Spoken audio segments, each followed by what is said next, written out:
خافي شم متعمر ننساك، وقد تجيني رهانة ما تحيدكش من بالي، خديت الرزق في الدنيا. السلام عليكم ورحمة الله تعالى وبركاته. أخواتي الأعزاء، إخواني، أولادي الصغار،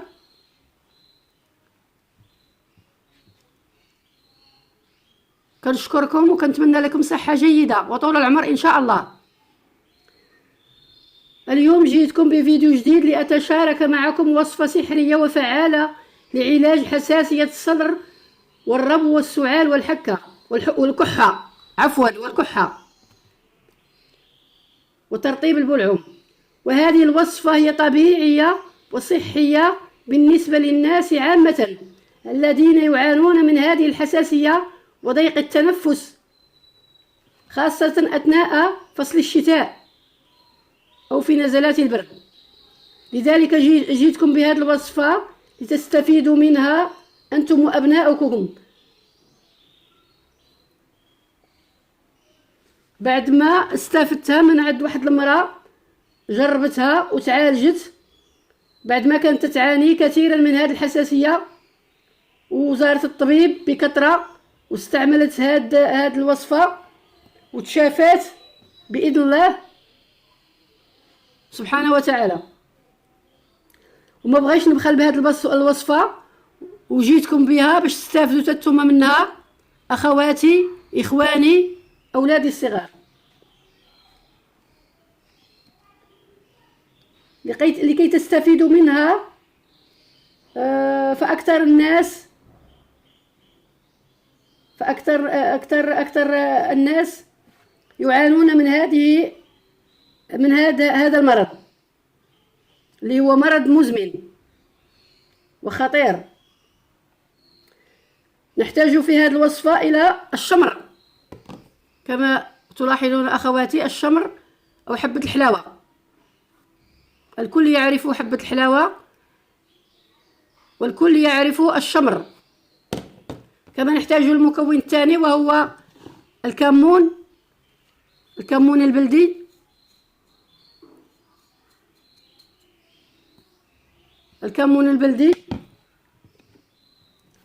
اللي هو يعالج حالات القلق وضيق التنفس ويطرد الغازات ويزيل الانتفاخات، وهو مقوي جنسي يساعد على ظهور الدورة الشهرية وتنظيمها.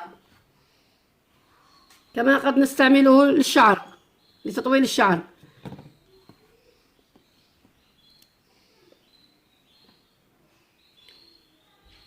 أما حبة الحلاوة فهي تساعد على إدرار الحليب وتساعد على تقوية الهرمونات بالنسبة للأنوثة. تستخدمها المرأة أكثر من الرجال. غنشدوا هاد المكونات غادي نقيوهم من الشوائب، وغادي ندقوهم ونطحنوهم، وغادي نخلطوهم مع كاس ديال الحليب ونبقاو نتناولوهم، او نشدوا هاد المكونات نخليهم حبوب بحال هكا، نقيوهم من الشوائب ونخليو حبة الحلاوة حبوب بحال هكا، ونقيو الكمون حتى هو من الشوائب ونخليوه حبوب بحال هكا، وناخذوا ملعقة من كل مكون، ملعقة من حبة الحلاوة وملعقة من الكمون، ونوضعوها في كاس مغلي ونتركوها حتى يتجانس هذاك الماء المغلي مع هذه المكونات، ونصفيوها ونشربوها على الريق. هذه الوصفة نشربوها على الريق، نقدروا نعطيوها للأطفال ديالنا الصغار، يقدروا يشربوها الكبار. هي وصفة صالحة، هي تزيل وتعالج حساسية الصدر والربو والسعال والكحة. فهذه الوصفة هي مفيدة بالنسبة للناس اللي كيعانون من ضيق التنفس ومن الربو، فهي تعالجهم. هذه الوصفة هي صالحة ومفيدة، هي شفاء كما كتلاحظوا اخواتاتي.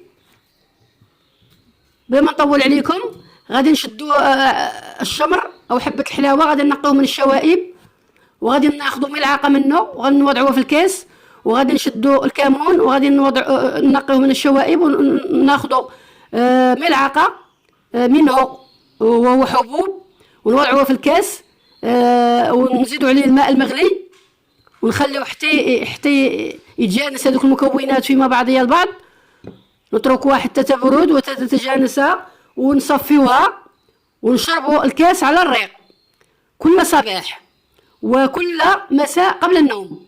نشربوا هذه الوصفة في الصباح الباكر على الريق وفي المساء.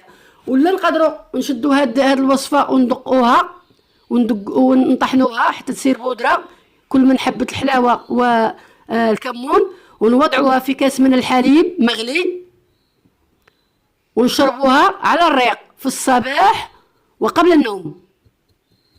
لكم الاختيار. هذه الوصفة هي صالحة ومفيدة، تعالج الربو وتعالج الحساسية الصدر وضيق التنفس.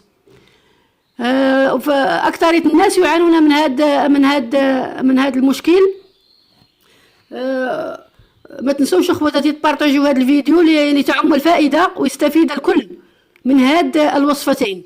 هاد الوصفتين هما مفيدتين لعلاج حساسية الصدر، يتناولوها الصغار يتناولوها الكبار، فهي مفيدة لا تضر.